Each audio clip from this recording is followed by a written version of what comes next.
கிறிஸ்துவுக்குள் பிரியமானவர்களே, நான் பார்க்க போகிற வசனம் நான் 1 தெசலோனிக்கேயர் 4ஆம் அதிகாரம் 3ஆம் வசனத்திலிருந்து பார்க்க போகிறோம். நீங்கள் பரிசுத்தமுள்ளவர்களாக வேண்டும் என்பதே தேவனுடைய சித்தமாயிருக்கிறது.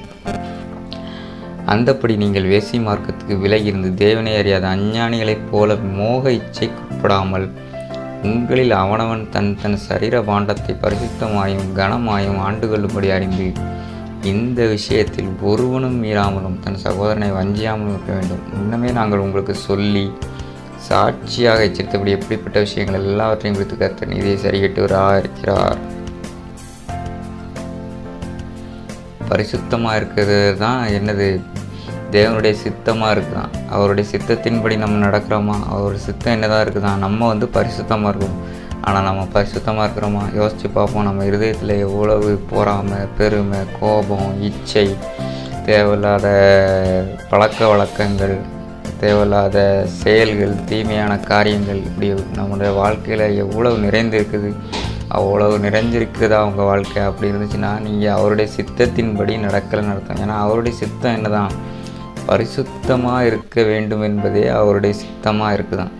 அவருடைய சித்தத்தின்படி நீங்கள் நடக்கிறீங்களா? யோசிச்சு பாருங்கள். அப்படி நடக்கலைன்னா அவருக்கு பிரியமான வாழ்க்கையை நம்ம வாழலன்னு அர்த்தம். அதான் சொல்கிறாங்க, தேவன் நம்மை அசுத்தத்திற்கல்ல பரிசுத்தத்திற்கே அழைத்திருக்கிறார். கடவுள் நம்மளை எப்படி வாழ அழைத்திருக்கிறாரா? பரிசுத்தத்திற்கு வாழ தான் அழைத்திருக்கார், தவிர அசுத்தத்துக்கல்ல. அசுத்தம்னா என்னது? நம்ம இருதயத்தில் உள்ள பாவங்கள். நம்ம வெளிப்படையாக நிறைய காரியங்களை செய்ய மாட்டோம். நன்மை மற்ற மனுஷங்க பார்வைக்கு முன்னாடி நம்ம நல்லவங்க மாதிரி இருப்போம். ஆனால் நம்ம இருதயத்தில் நம்ம கடவுள் நம்ம முகத்தை பார்க்க மாட்டார், நம்ம இருதயத்தை தான் பார்ப்பார். அப்போ நம்ம இருதயத்தில் என்ன காரியங்கள் இருக்குது, நல்ல காரியங்கள் இருக்கான்னு தான் நம்ம யோசித்து பார்க்கணும். நம்ம மற்ற மனுஷங்க முன்னாடி நம்ம நல்லவங்க மாதிரி வெளியே முகத்தில் நம்ம உலக பிரகாசமாக இருப்போம் நம்ம மற்ற மனுஷங்க முன்னாடி. ஏன்னா மனுஷங்க எதை பார்க்க முடியும்? மனுஷங்களால் முகத்தை தான் பார்க்க முடியும், இருதயத்தை பார்க்க முடியாது. ஆனால் கடவுள் இருதயத்தை தான் பார்ப்பார், முகத்தை பார்க்கவே மாட்டார்.